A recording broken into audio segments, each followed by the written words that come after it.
Lectures per a l'aula amb les germanes Roig.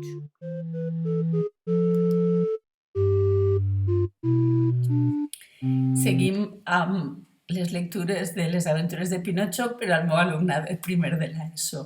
Recordeu que havíem començat en el capítol que diu com va ser que mestre Cirera, fuster, va trobar un tros de fusta que reia i plorava com una criatura i amb la destral amb la mà havia intentat, una destral esmolada, havia començat a picar-la i havia sentit una veueta que deia «No em piques molt fort!».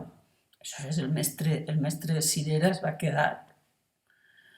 Va recórrer amb ulls desconcertats tota l'estança per veure d'on caram podia haver sortit aquella veueta, però no hi va veure ningú. Va mirar sota el banc, ningú. Va mirar dins d'un armari que sempre era tancat, ningú. Va mirar al cove dels encenalls i les serradures, ningú. Va obrir la porta del taller per donar un cop d'ull al carrer, ningú. I doncs? Ja ho entenc, va dir aleshores rient i rascant-se la perruca. Aquesta veu me la dec haver imaginat jo. Tornem a la feina. I amb la destral a la mà, una altra vegada, va deixar anar un bon cop sobre el tros de fusta. «Ai, m'has fet mal!», va cridar queixant-se la mateixa veu.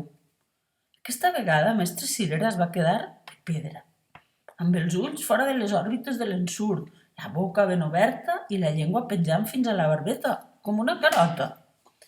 Tan bon punt va recuperar la parla, va començar a dir amb veu tremolosa i quequejant de por. «Però d'on ha sortit aquesta veueta que ha dit «ai»?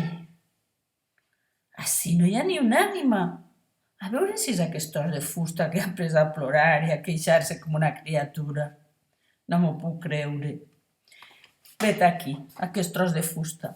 Si és una soca per a la llar com totes les altres i tirat al foc podria fer bullir una olla de fesols. I doncs, potser hi ha amagat algú? Si hi ha algú amagat, pitjor per a ell. Ara l'adreçaré.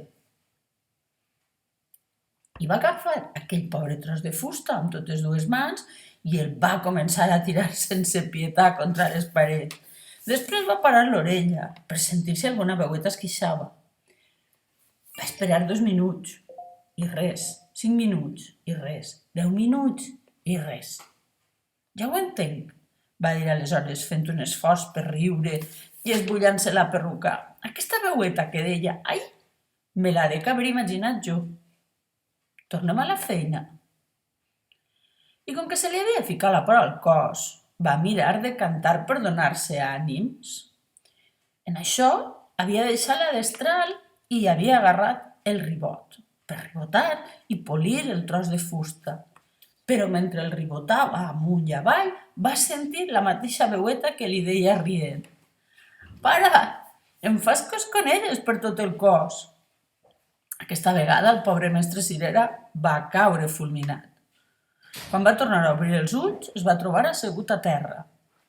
Tenia la cara trasmudada i fins i tot la punta del nas, en comptes de morada, com gairebé sempre, se li havia posat blavenca de tanta por.